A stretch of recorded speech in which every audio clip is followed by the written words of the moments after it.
Today I'm going to be talking about measuring the expansion of the universe and the lingering Hubble tension. Please stop me. I got nothing going on this morning, so I'm happy to answer any questions. There won't be any black holes, but I am happy to talk about standard sirens or dark sirens, anything like that. I have some strong opinions. So what you see here on the in the big picture are all the galaxies that make up what we call the second rung of our distance ladder. So these are pictures taken with the Hubble Space Telescope. And I'll be talking today about how we use measurements of these pulsing star Cepheids to help try to figure out how fast the universe is expanding and what's going on with the Hubble tension. Okay. All right, so I want to kind of just start with the big main idea of this talk, which is that we have really this great standard model of cosmology now that describes lots of different aspects and it holds up extremely well. But at the same time, if you poke at it, either kind of say, well, there's this in what we call lambda CDM, so lambda being dark energy, CDM being the cold dark matter. If you poke at either of those things, we really don't have good explanations for either the dark energy or the dark matter. And now we have these tensions, these kind of possible cracks in the standard model. So it's kind of like weird precipice that we're on right now. It's hard to know, are we going to kind of come back to safety or are we just kind of going to go off that cliff? Okay. So the outline of this talk is going to be, I'm going to give like a really brief history of cosmological measurements to introduce a number of the concepts. Then I'm going to talk about what we've measured. I'm going to mainly talk about work from the Pantheon and SHOES teams. And then there's been a kind of a lot that's happened just in the last month and last 4 weeks. And I'm going to talk about what's kind of changed since mid-August in terms of new JWST results. And then I have a paper that's going to come out in the archive tonight that right after this, I'll be submitting it to AppJ about this combining new DESI results with new measurements of the coma cluster that I'm like incredibly excited about. And this is the first time I'm talking about publicly. So I'm eager to give this talk and talk about this, but that'll be on the archive tonight. Okay, so first, just a brief history of cosmological measurements. I just start this story with Henrietta Leavitt, who really I think kind of was the first to develop the idea of a standard candle. That she showed that there's this relation between the brightness of Cepheid variables and their periods, and if you can measure those in different galaxies, that allows you to determine a distance to that galaxy. And Hubble was the one who kind of realized how important this could be for starting to kind of figure out how big is the universe, how has the universe possibly changed. So on the left, this is the original period luminosity or kind of brightness luminosity, brightness period diagram. And on the right, this is what we now call the Hubble diagram. So measuring, in his case, it's a velocity versus a distance. And the kind of key thing is that the slope of what we now call the Hubble diagram, that is the Hubble constant, H naught. Now, Hubble gets credit for figuring out that the universe is expanding. Actually, if you read Hubble's papers, he was much more nervous about this. He did not really piece this together. He had thought, so what was popular at the time was it's called the de Sitter effect, that the universe is actually pretty empty. So he thought maybe that his results were showing that. He did kind of touch on to the idea that if things are kind of like getting faster, further away, that there might be some time element to the universe, that the universe is not just static. But he was very nervous that when people measure redshifts, redshifts are due to light getting tired light. That was kind of very popular back then. And he could never really convince himself that the universe was expanding versus light was just getting tired. One interesting thing is that he actually was advocating for Henrietta Leavitt to win the Nobel Prize, but by time that discussion was happening, she had already died. Okay, it was actually Lemaitre who was the one who realized redshifts really should mean that the universe is expanding. And back then, you can't write papers like this anymore. People like Priya would probably tell you this is wrong, but this is how people would write these letters. Um, which is Lemaitre says Sir Arthur Eddington states that philosophically the notion of the beginning of the present order of nature is repugnant to him. I'd rather be inclined to think that the present state of quantum theory suggests a beginning of the world very different than the present order of nature. If we go back in the course of time, we must find fewer and fewer quanta until we find all the energy of the universe packed in a few or even a unique quantum. So he was the one that actually kind of figured out that kind of the idea of redshift, Hubble's measurements mean that you could rewind that picture, and kind of back then, a long time ago, that things were kind of much closer and kind of packed together. So it was actually kind of Lemaitre that pieces together. Okay, so Hubble was not so sure if his measurements were indicating that the universe is expanding.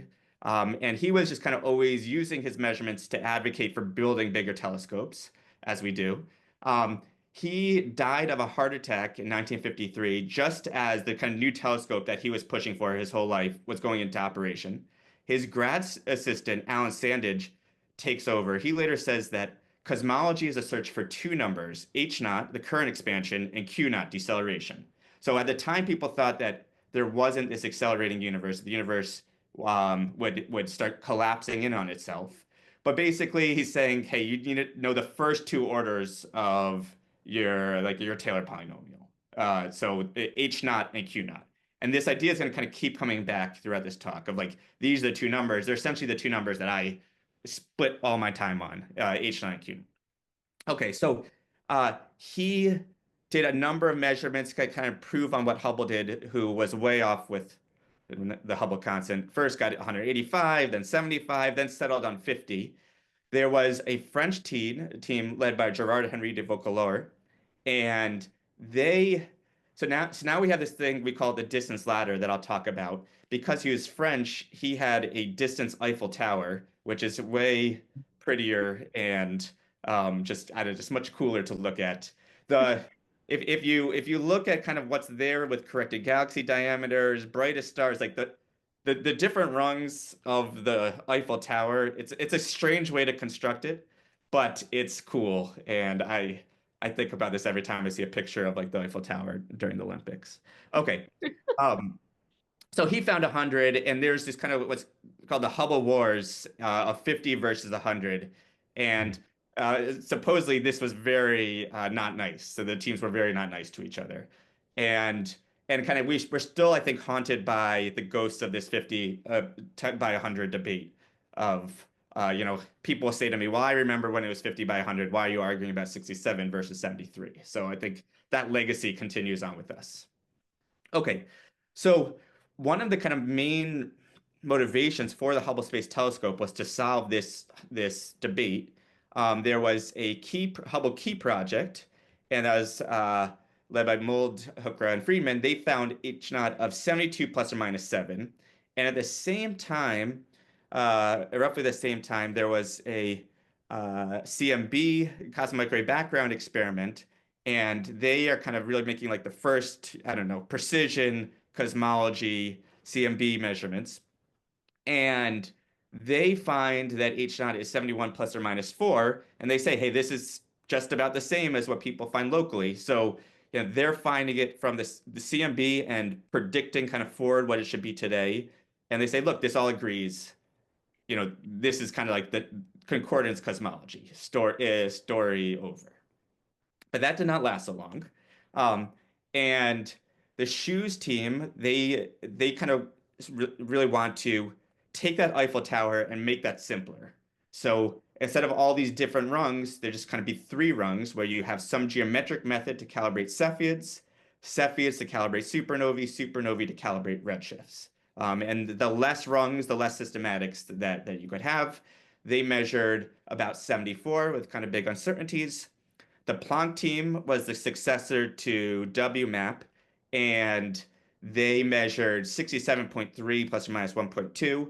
I joined the shoes team kind of a little after the Planck team, and everyone was telling me at that time that we're going to get a low H naught because we need to have this concordance cosmology.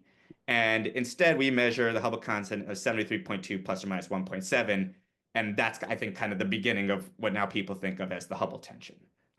This kind of difference really that has been set by Planck's prediction of H naught versus shoes.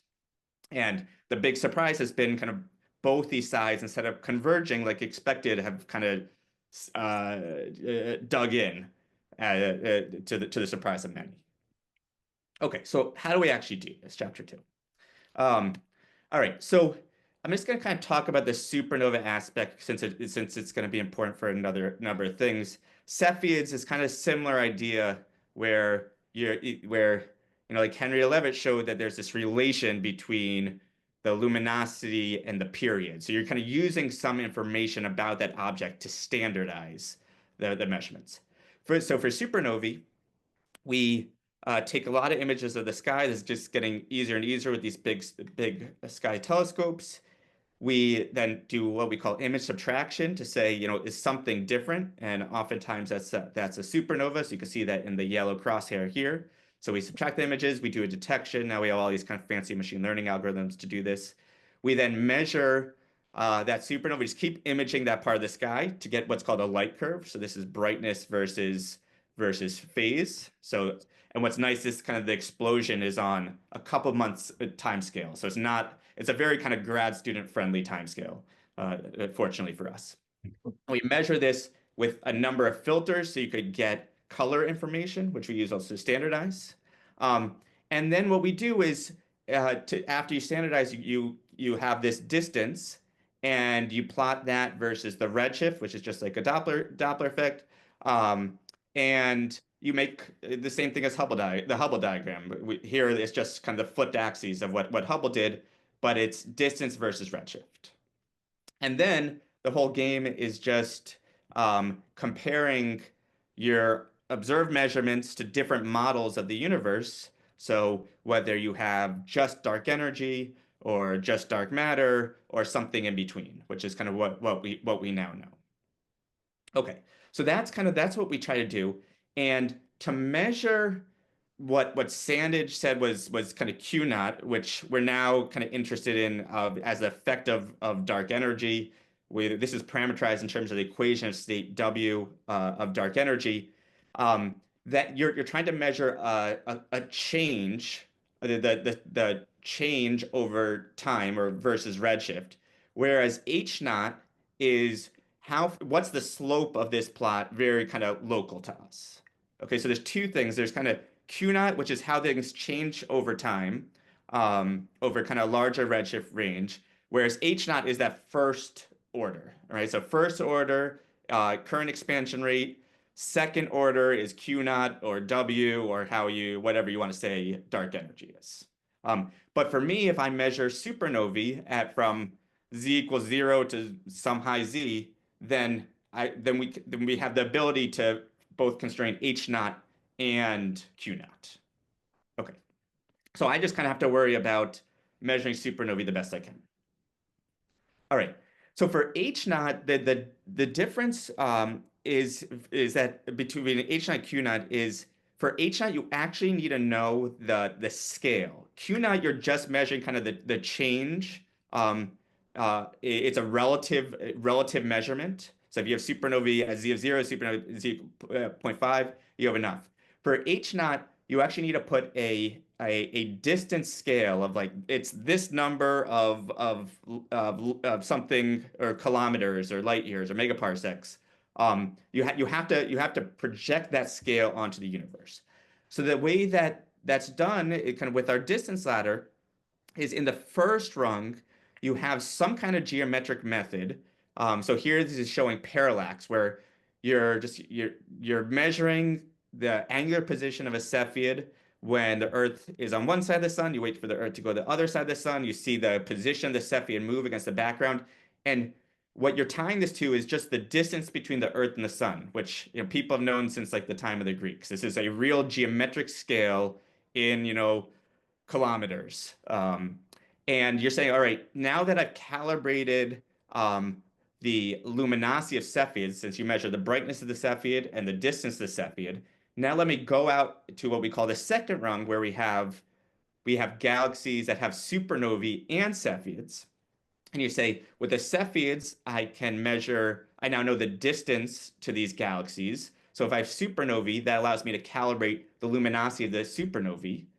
And then you kind of go out even further, what we call the third rung. You say, all right, now that I know the luminosity of the supernovae, could have a calibrated measurement of distance versus redshift, and I could read off kind of the slope of that, and that's h naught. So the scale, kind of like the units, are coming all the way back to the distance between the Earth and the Sun. So you're using that geometric scale to propagate forward.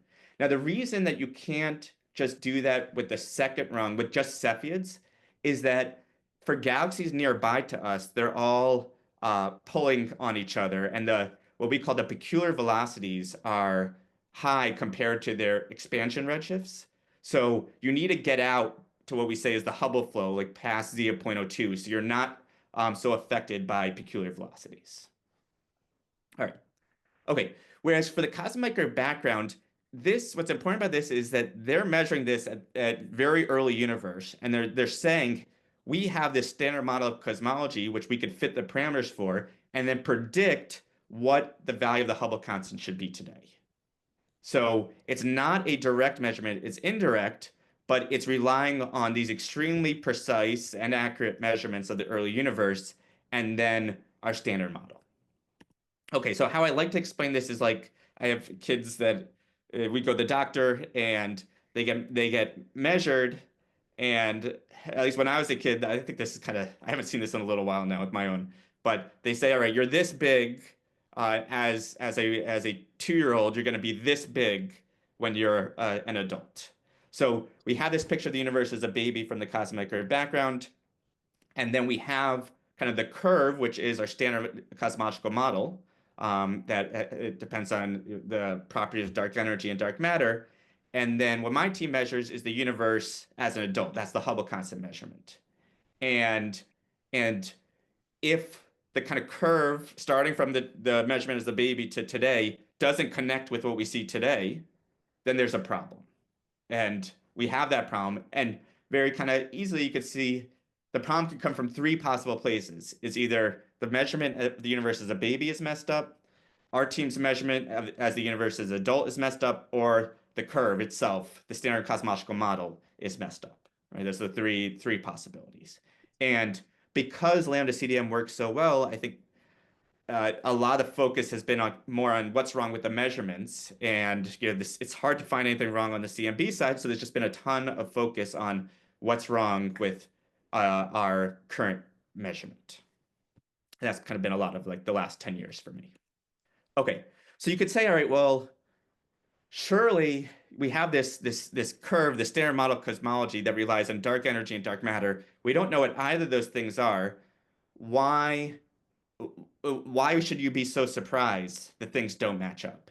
And the reason is that even though we can't really explain dark energy or dark matter well, we could explain some of their properties and the kind of the big general properties. And from different measurements, whether it's voids or supernovae or baryon acoustic oscillations, there's this kind of very good agreement of how much dark energy there is, how much matter there is. So there's not like too much room of saying, hey, lambda CDM is wrong in this way. At least kind of not till maybe recently. But there's not an obvious, oh yes, here's another problem that's going on.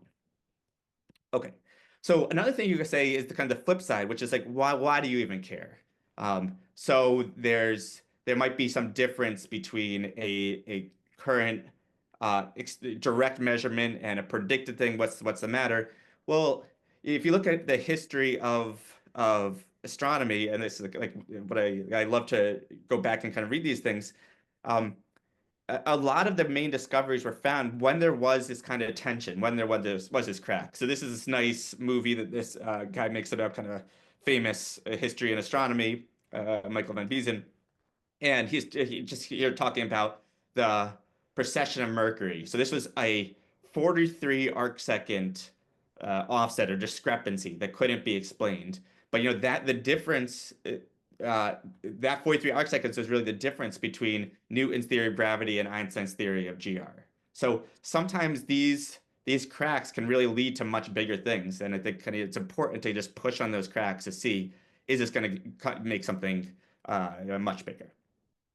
Okay, so because this since like 2016 has become such a big deal, uh, some of us formed what we called the Pantheon plus shoes team.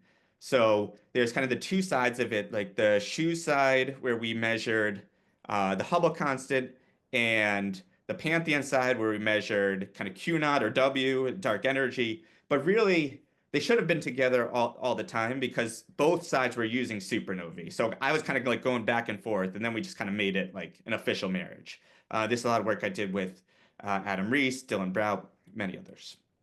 Okay, so on the left side, this is showing the distance ladder, where it's kind of what I just showed of you do geometry to Cepheid, Cepheids to supernovae, supernovae to H naught. And in that third rung of the distance ladder, if you can see my cursor, that's really the Hubble diagram. So that's what we use to measure W or Q naught. So now we just kind of do everything all together.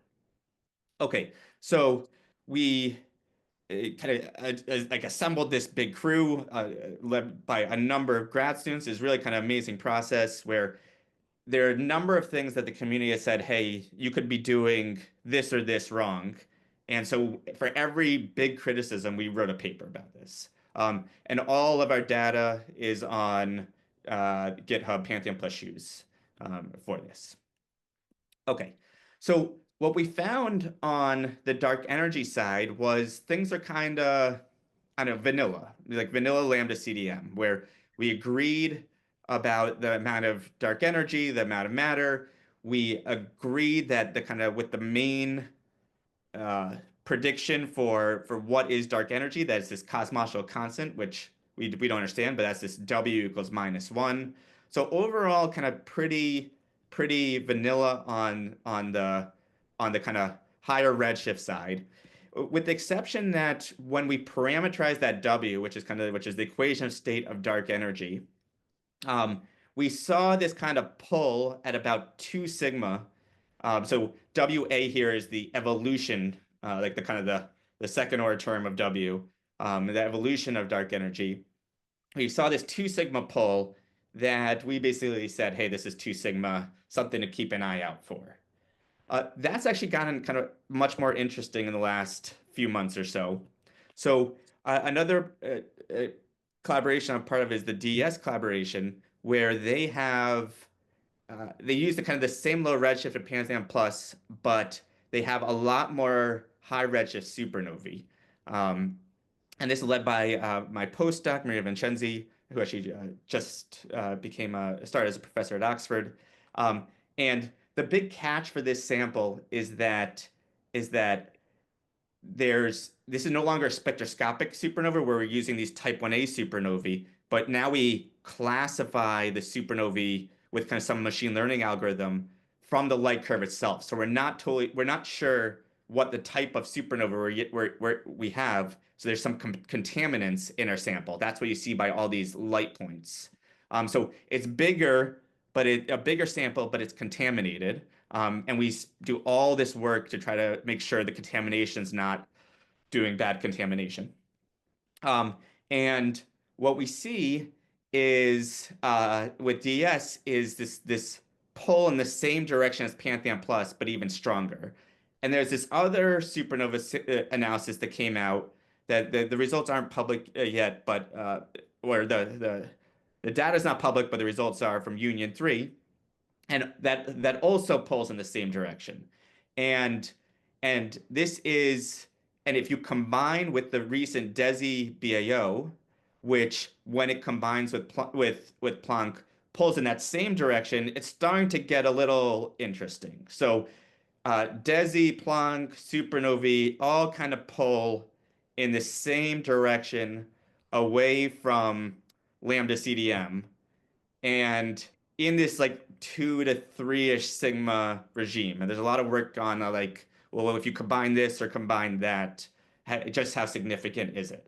So this kind of is starting to heat up of like, hey, are we starting to see now from multiple things that lambda CDM could be wrong, just kind of in the in how you measure W. I'll just say kind of on the supernova side, I'm like personally not quite there yet. So for these three supernova samples, there's a good amount of overlap, either with the analysis and systematics or the data. So everything's using at least the same low redshift sample. The Pantheon Plus and DS5 year, it kind of has a lot of the same algorithms. Union 3 did it kind of totally differently, but its data is like the same as Pantheon Plus. So it's not so easy. Like you could kind of add them together and get a lot more significance. But it's definitely, I think, getting pretty intriguing. That's kind of where I'm at right now. Okay, so while W is like starting to get exciting, going back to H now, this has been exciting for a while. So for shoes, like the big achievement was to double all of the galaxies that I show here that kind of we use in the second rung, which is really like the rate limiting step of how well we can measure the Hubble constant. This use 1,000 orbits from HST, which is just an amazing kind of milestone and big contribution from the Hubble Space Telescope. And what we get is H naught of 73 plus or minus 1, 5 sigma from Planck plus lambda CDM.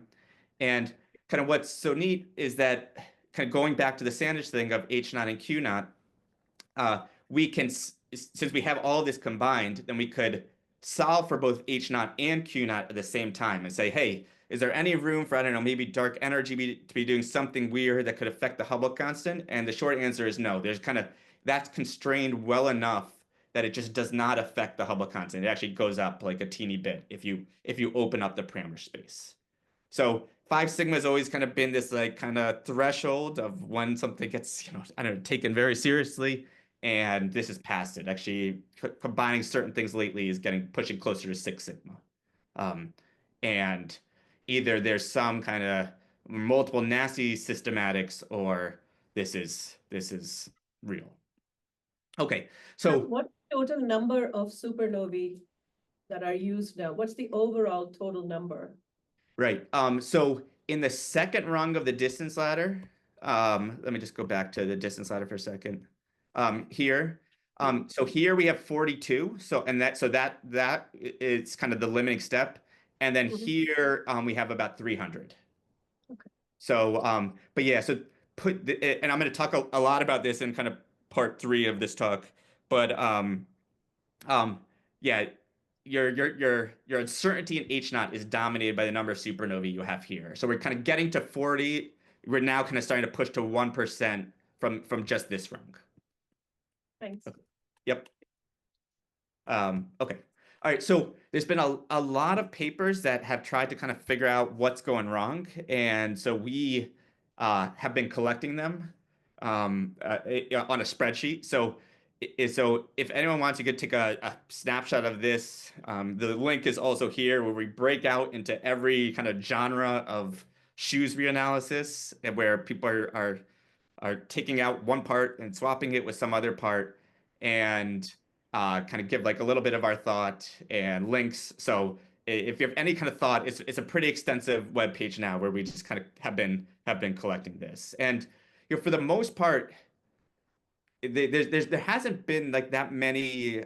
There's been a number of reanalyses trying to kind of find one thing that's wrong, and I think my issue with a lot of them is that they're all trying to find like one silver bullet, and it doesn't work like that. The maybe there's six kind of coin flips that all landed heads, but it just really doesn't look like there's kind of one thing that can do it. But anyway, you could look at this website. Okay, so we've also kind of been trying to do this where we look at all what we call variants of the analysis. You do this thing that the community has raised or that thing, and you can see on the left that just it doesn't change H not much. And on the right, this is a number of different teams' analyses of the Hubble constant um, and you can see kind of from a number of different measurements, and they're not all independent. There's a number of kind of a lot of covariance between them. And there's just kind of this clear grouping around H naught of 73. And I think shoes kind of gets the most attention because our final H has the most precise, and we do kind of with Pantheon plus shoes, we do all the parts kind of from beginning to end. Whereas some of the different reanalyses, they'll kind of do just two of the three steps of the distance ladder themselves, but keep the third. But those are still really important cross checks on what we're doing. Um, and you can see here, kind of, I think the other thing that gets the most attention is that CCHP pulls kind of in the middle. And I think, there's other teams, but because they pull the closest to low H naught, even though they're really just in the middle, they get a lot of attention. But, it's kind of then ignoring kind of a number of the other teams. Um, Okay, and I'm gonna talk a lot more about that soon. So what can JWST do? So the kind of one of the best things that JWST do is just it's like a better telescope, especially in the near infrared. And the number one kind of systematic that's been raised, and somehow still gets raised, is crowding, because if for HST the Cepheid can be near other stars, and you have to kind of do some good photometry to kind of separate things or correct for that, which we do. But with JWST, then you just don't have that overlap. You don't have that crowding anymore. So you could just do kind of an easy photometry measurement, and this is a great cross check. Okay, so there's been a few now papers in the last year looking at JWST results, and this is pretty amazing. This goes back to the Henrietta Leavitt diagram, the PL diagram, and in gray this is from HST, the scatter of the PL diagram, and in red this is showing just kind of straight out of the box using kind of like the standard JWST routines, the JWST scatter. So it's just kind of, I think there's one of the biggest, coolest things from JWST is just out of the box how amazing it is. On the bottom left, you could kind of see there's HST on the bottom and JWST on top. It just makes things so much easier. But really, kind of what we care about is not just the scatter getting better, but offsets, because offsets are what changes your H naught. And if crowding was going to be the thing that solves the Hubble tension, that is the prediction you see kind of in this on the bottom panel, that's kind of going slanted, because that should increase with distance. The further away, the more crowded things get. Whereas now we have across that this kind of this rung, we can compare JWST and HST, and we could rule out the crowding idea at 8.2 sigma. So actually, that the crowding idea is ruled out higher than the Hubble tension itself. So the idea that kind of crowding is an issue anymore after JWST seems I don't know, just like it can't be right.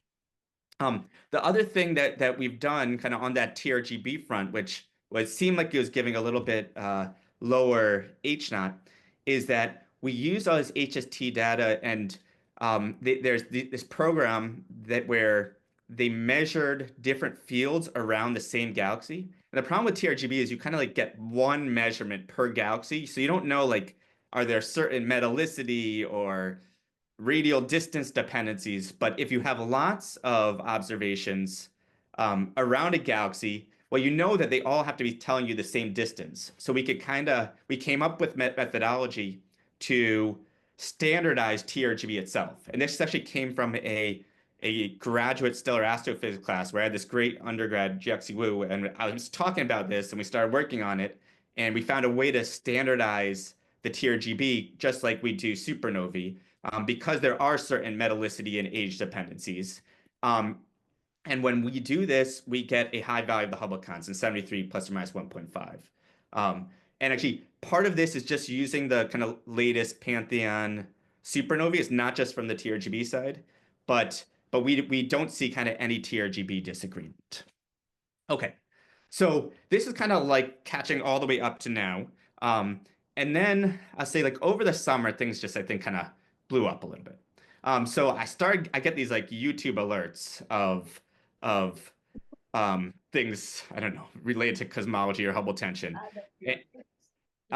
And there's these things from Sabine and Dr. Becky, and if you just could look at the numbers of people that are watching these things, like 431,000, 219,000. So I'm just amazed that people are, I don't know, interested in this. At this, or this many people are interested in this. And the videos are starting to say, like, hey, the Hubble tension's over because of this new CCHP result. And CCHP, they had done some talks like 4 or 5 months ago, I think first at APS, saying they were kind of getting some numbers And that's kind of what led to this video, but then they only put out their numbers recently. So chapter 3, what's happened? All right, so there's been this status report paper from CCHP, and they say, well, there's a kind of few numbers in here, and they get a value of the Hubble constant of 69.85, so very close to, sorry, that's for TRGB, 68 for JAGB, and 72 for Cepheids. So at first blush, I don't know. I don't know how people react to that, but it definitely still kind of garnered a lot of excitement that at least they're seeing some H naught numbers below 70. Um, their kind of mean of those numbers was 70 plus or minus 1 plus or minus 1. And then they kind of push in the paper to say that the Cepheids are high, and that means well, they think that the JGB and TRGB are better measurements. Okay. Um, so that was August 12th, and we were kind of very ready for this paper because we had seen some things, months ago. So just 9 days later, we had out our own paper because maybe we were crazy or something. And what we show, and I'm gonna just kind of talk through really quickly, are a few things. The biggest is that you have to think about what they're actually measuring, which is kind of new JDIVS-T results. And if you compare their JDIVS-T measurements to our HST or JDIVS-T measurements, there's fantastic agreement. But H naught is when you start involving supernovae. And when you start involving supernovae, then I think it was Priya that asked, then you're kind of start getting dominated by fluctuations in that second rung, especially because JWST has these very small samples. So we showed that first, everything that they're measuring agrees, actually, I don't know, surprisingly well, supremely well to what Shoes has measured. But second, you could trace the H naught differences to just expected supernova fluctuations. And third, as you combine the different teams' measurements, you start reverting back to the mean and getting high H naught. Okay, so we had this in the paper, but this is kind of showing that there's two different questions. One is, are the HST measurements accurate? And two is, what H naught do you expect? Now, for the first question, you don't need supernovae at all, and JWST is not measuring supernovae at all. So JWST is really helping you with that first thing, and that has to do with the Cepheid side, the first two rungs. For question 2, then you're going to be limited by the size of your supernova sample in that second rung. So JWST, I think, really can kind of only do systematic cross checks for your like Cepheids or TRGB or JGB. Okay, so if we do that, if we take the CCHP results, we take our latest JWST measurements, and we just compare those to the HST Cepheid measurements that kind of used in the nominal Shoes method, the agreement is spectacular. So this is showing here the distance of Cepheids versus the other method. In the inset, this is showing the average agreement, and the average agreement is like 0.02-ish mag between the different methods, whereas the tension itself is 0.18 mag. So this agreement is much, much smaller and kind of right around the mean compared to the Planck tension. So there used to be things of, well, it's only the Shoes team doing this, or how much have they been cross-checked? I mean, this is now like a really amazing cross-check from a different team. CCHP also tried saying, well, okay, well, maybe we do agree, but maybe Cepheids are have some nonlinear effect that they change. There's some bias with distance. So what's great now is that we could compare all of our Cepheid measurements versus all of the other measurements, like distance versus distance, to look for a nonlinearity. And one, we don't find any offset, but second, we could constrain the nonlinearity, or like the slope, and if it's not nonlinear, that should be 1. We see it as 1. And this is the first time that was done. So on this inset, is showing offset versus slope. In the red, that's showing what do you need to kind of solve the Hubble tension. And we're ruling that out kind of these systematics at over 5 sigma. So no offset, no nonlinearity. So then the question is, well, like, why all the hubbub about these different H naught values?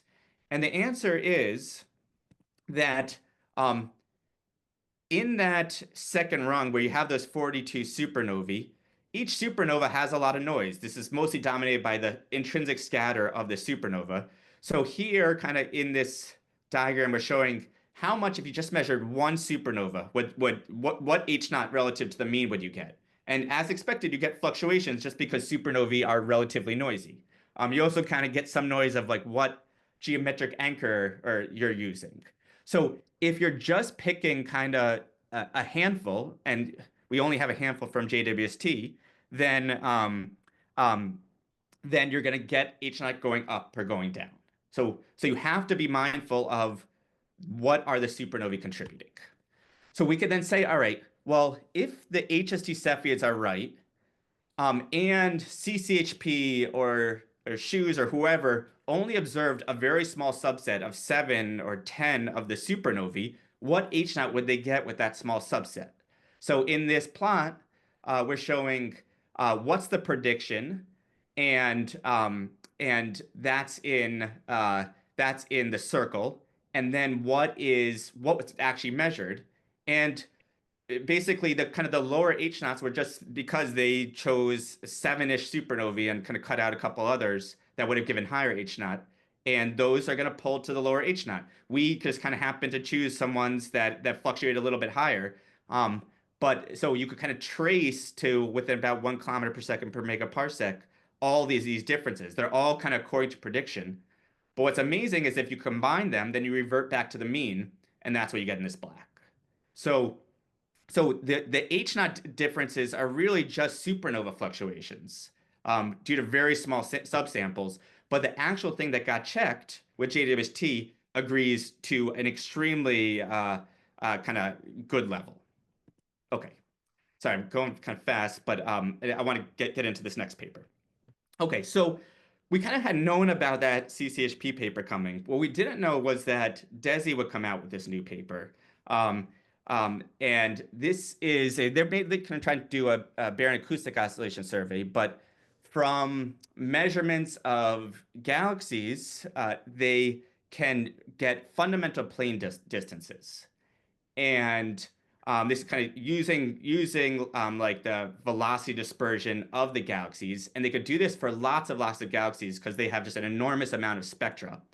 And they get this value of the Hubble constant um, of 76 plus or minus zero point 0.3 statistical, plus or minus zero point 0.5 systematic, plus or minus about 5 statistical due to calibration. Uh, so I went kind of crazy thinking, oh my God, like high value of H naught, but huge uncertainty. So the big question is, well, what's that due to? That giant calibration error. And what they do is they tie all their measurements back to a distance of the coma cluster, where so they kind of use their coma cluster as their calibration. They make a distance ladder just like we do, but it's tied to the coma cluster, and they used a distance to the coma cluster from surface brightness fluctuations that was relatively uncertain. So if you could do better, you suddenly can use DESI to get a really precise measurement of the Hubble constant.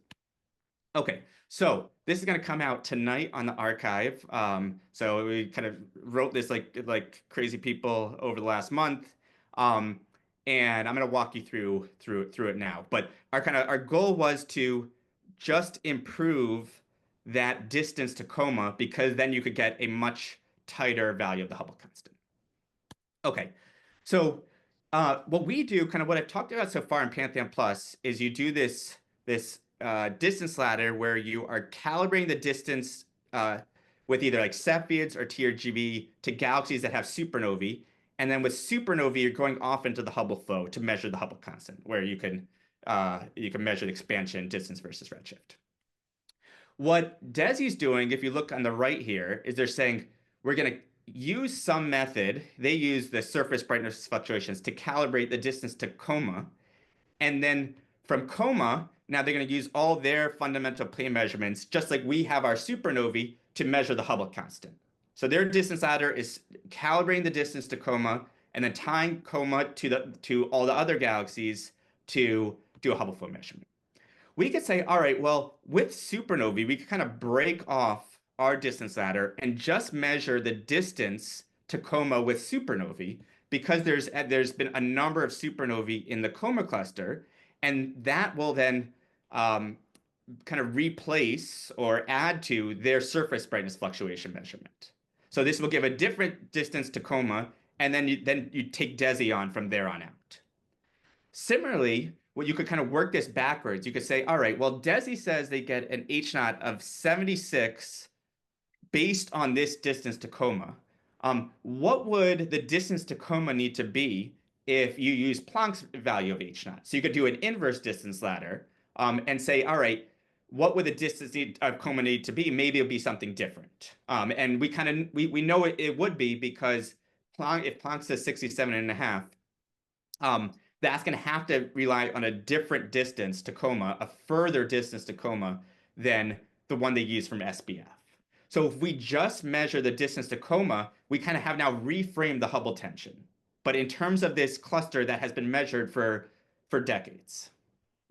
Okay, so step one was to find supernovae in Coma. We use the DESI group catalog to say, here's what Coma is.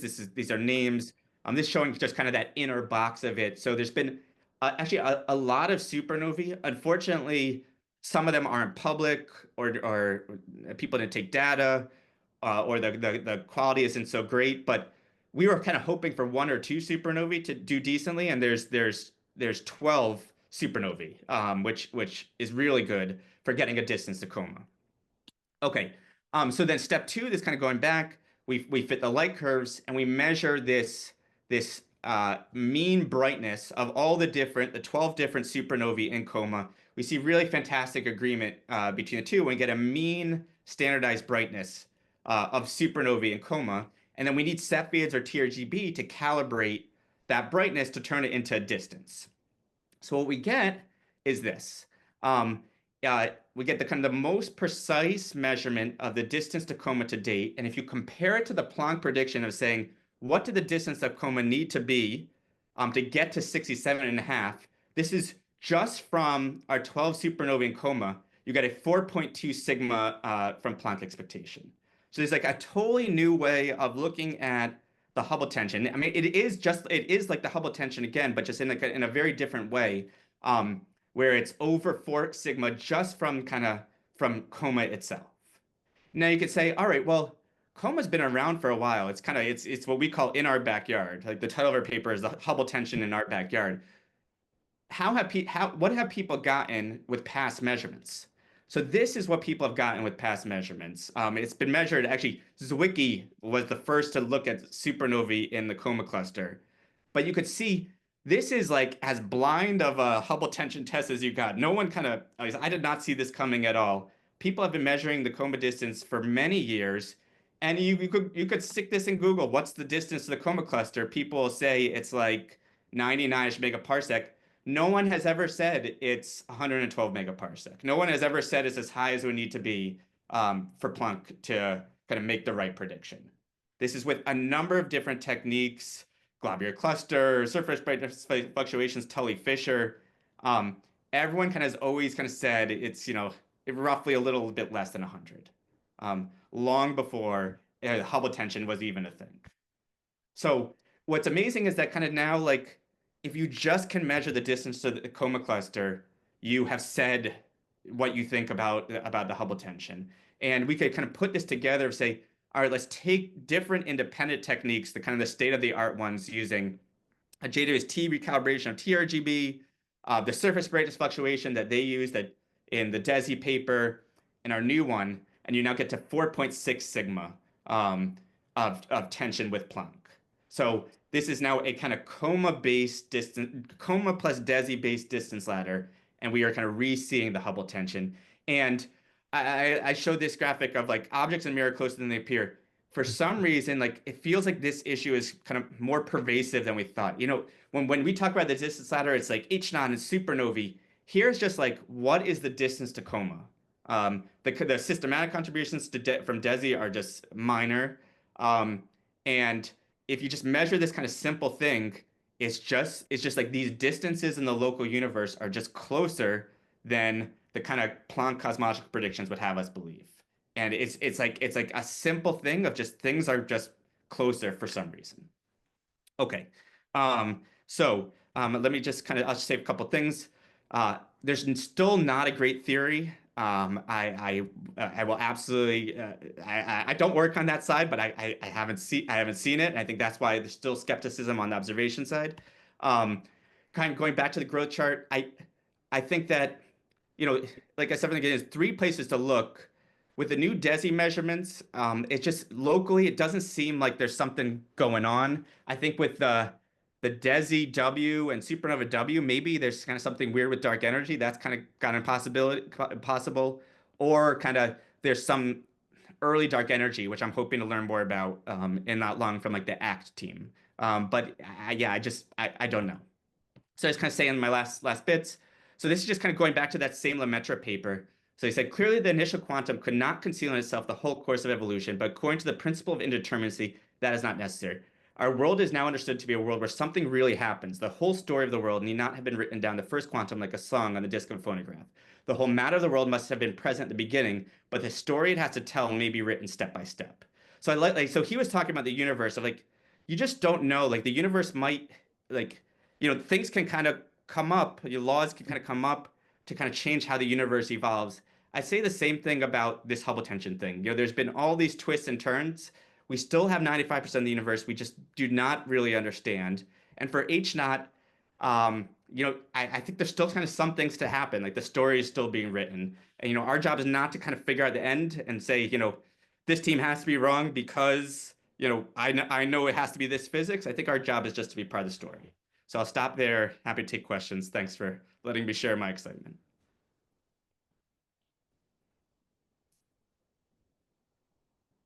Okay, thanks so much, Dan. Yeah, questions in the room, and I'll monitor the chat as well.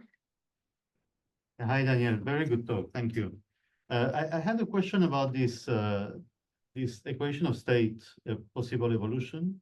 So Yeah. if the equation of state was, if omega was smaller than -1 in the past, how does that affect what you showed about the babies and the Yeah, curve great, between right. people are babies and adults? Yeah. Are It's a, theoretical yeah, models of this? great question. Yeah, it's actually kind of funny. I don't have a backup slide, but I could talk it through. Um, so if you say W is so you just parameterize like the single order for W. There's just a W naught, but you let it not be -1. Then you actually can help explain, like it helps resolve some of the Hubble tension. It makes things better. If you add the second order, W naught and WA, then actually H naught goes to like 65. It gets worse. So if you kind of add what I think is kind of the right amount of flexibility, what you can see in this plot, actually this goes in the wrong direction of the Hubble tension. It makes the tension worse. Now, I think what people kind of have said is like, well, if W is not -1, then like all bets are off for lambda CDM. So, maybe don't be so quick to jump from like, okay, well, that's making it worse. But I'll just say kind of from the numbers, if you take the mean of this plot, that makes H naught lower. And that's for me personally, like part of why I'm like, not like totally sold on this because again, it only makes it feel like that makes the Hubble tension get more tensiony. Thank you.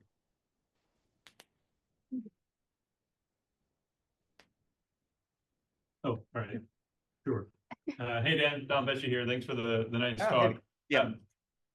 So I was, I've just recently also become aware of this DESI result and the reliance on the distance of the Coma cluster is not something I really understand. Why is it that the DESI result is so hinged on that cluster specifically? Would it be okay if the distance to any other object in the DESI sample were also known very well? Could they re-anchor the whole business on that other distance? Or is there something Yes. special about the Coma cluster? No, yeah, yes. Hi. But yes, it is just that Coma is a big, rich cluster nearby where you could do a lot of fundamental plane measurements. So, it might be this kind of sweet spot where, it's a Z of 0.022, which is kind of like you're not so susceptible to some peculiar velocities, but also you're kind of close enough to have a lot of measurements. But yeah, they are definitely going to measure do this for lots of clusters. Like a couple of them, Khaled and Cullen were the two that led the paper, so they're on this they're co-authors. But they're now working on doing this with way more galaxies and way more clusters. And I just think like this is like one of the big future things that, yeah. So like if you, for instance, are getting other distances to other kind of centers of clusters, then just it'll tie to them. But I guess what I'm missing is why clusters are relevant in the first place. Why couldn't you anchor to a single galaxy? Oh, Yeah, because I well, think if it's For just a instance. single galaxy, right? So you kind of the precision on a single galaxy is terrible for fundamental plane. Like compared to Mm. supernovae, it's awful. So you need lots of so like in Coma they have 226 galaxies. So then they get precision from that part. Um, so it's that a cluster allows you to beat the distance precision down. All right, thanks. But still to what you're saying, if you have lots of single galaxies, you still can do the same thing. Sure. So yeah, but then you need to do the tie for lots of galaxies, which is hard. Let's do preeminent. So I had partly the same question. So even one hyper precise distance for the NGC 4258 watt maser is not going to help. Right, because Oh, okay. because the fundamental plane distance is like half a magnitude. The uncertainty is half a magnitude. It's just humongous. So I had a slightly different, somewhat crazy question, which is, if you look at all the other tensions that have come up in lambda CDM, some have come and gone, and then there's one that is really counterintuitive. This is the galaxy-galaxy strong lensing. It's the nature of dark matter that's implicated, right? Yeah. If you look at all these tensions. So I was wondering if you turn this around and you go back to your omega lambda, omega matter, you Yeah. pick your value as the value for the Hubble constant. Yeah. What's the implication for omega matter? What do you push there? Yeah, so this is happening. I kind of skipped over this. So there's actually this omega matter tension that's been getting stronger. And from supernovae, instead of kind of saying this about W or WA, supernovae are now pushing to higher value of omega matter, like 0.35 or so, whereas DESI itself is kind of pushing like maybe a little bit below 0.3. And interestingly enough, like I can't follow how all this tracks, but when people try to do like early dark energy or some crazy like early universe dark matter thing, it's the high omega matter from supernovae that seems to kill a lot of theories. So all this is related, but definitely there's this omega matter kind of tension too, and I cannot quite follow kind of what's the real tension, but yes, this is happening, and there is a tension here too. Thank you. Yeah. Yeah, thank you very much. Beautiful summary. So you didn't say much about the first rung, where Yep. we get distance to Cepheids Yeah.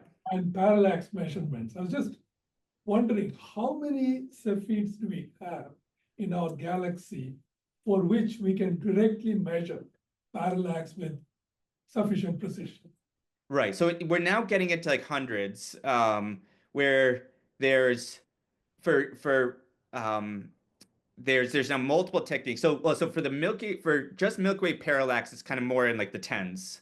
But you now have Gaia, which can there's been a number of papers where you could kind of calibrate things really well, and you could kind of see on the bottom of this plot here, like there's multiple points, but ultimately, yeah, that's giving a kind of similar precision for that anchor as like NGC 4258. So for this first rung, there's multiple different anchors where parallax is just one of them.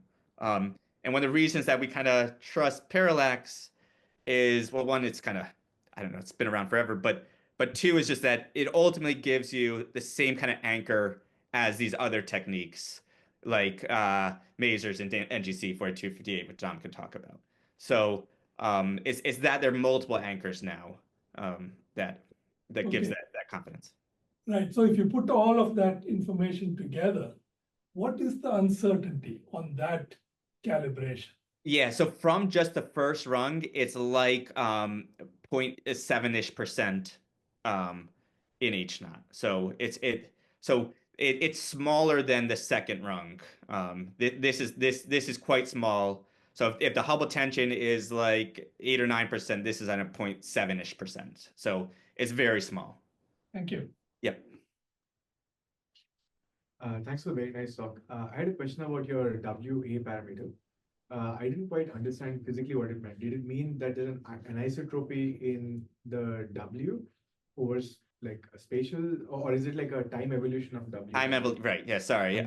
It's a time evolution, like with a 1 plus Z factor, or 1/1 plus A. But yeah, just like the first order time evolution of W, or second order. So there's like W naught and WA, just that it changes with redshift. It in this model looks the same in all directions. Thank you. Yep. I was actually wondering about the Hubble wars. I've been looking into some of those older papers, and some of them by Sandwich team were claiming pretty small error bars, like I think plus minus 4 or 2. And I was wondering if it's understood clearly what makes those means or error estimates off, because that puts them in pretty high tension with pretty much all current measurements, both say Schuss and Planck. Yeah. Right. Yeah. Great question. From my reading of like kind of like some of the gold standard papers, I mean, I do think that he seemed to just dig in, and his uncertainties got smaller the more he dug in. I'm not sure if that was kind of based on real measurements. But one of the kind of key things that what he missed is that there are different, like with not with type 1a supernovae, you could have, like, he was using some really old ones, like 1950 something. And also some of them were not like what we now call normal 1As. Like there's what we call it 91 BG like, which is really faint. He didn't really understand kind of how to like standardize the supernovae that well either. So there's like often he would, if you look at kind of the sample of supernovae that used, he would keep the ones that were really what we would now call weird and get rid of, and throw out the normal ones. And that kind of kept him on the 50 side. Yeah.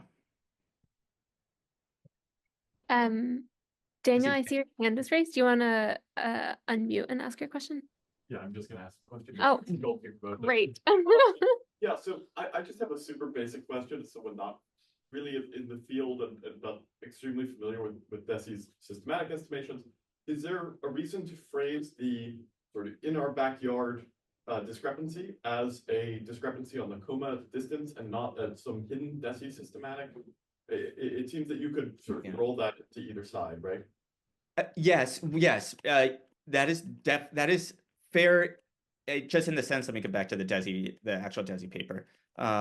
Sorry. So the thing is, DESI says, if you look at their uncertainties of 0.35 and 0.49, DESI says like there's no uncertainty, or I mean a teeny uncertainty from their side. So they said, the whole uncertainty is kind of in the coma thing. So I mean, I think DESI's reputation at this point is pretty pristine, but yes, it could be that there's still some systematic. They have a great figure, I think it's like figure 11 of this paper, where they kind of do this like variant check and say, let's just do something kind of wacky to our analysis. And the furthest they can move their own H naught is like to 74. And that's if they do things that they don't even think is right. But yes, it could be that there's some systematic they just totally whiffed on, but at least not according to them. Sure, that makes sense, and I guess that it just by eye, that is why you need a 10% difference in the coma distance. Okay, thank you. Yep. Okay, any final questions? Okay, great. Then let's thank Dan again. Thank you so much, everybody. Thanks for the questions. Thanks for letting me get this out of my system. Thank you. We look forward to the paper on our Okay, yeah, tonight. All right, thanks a lot.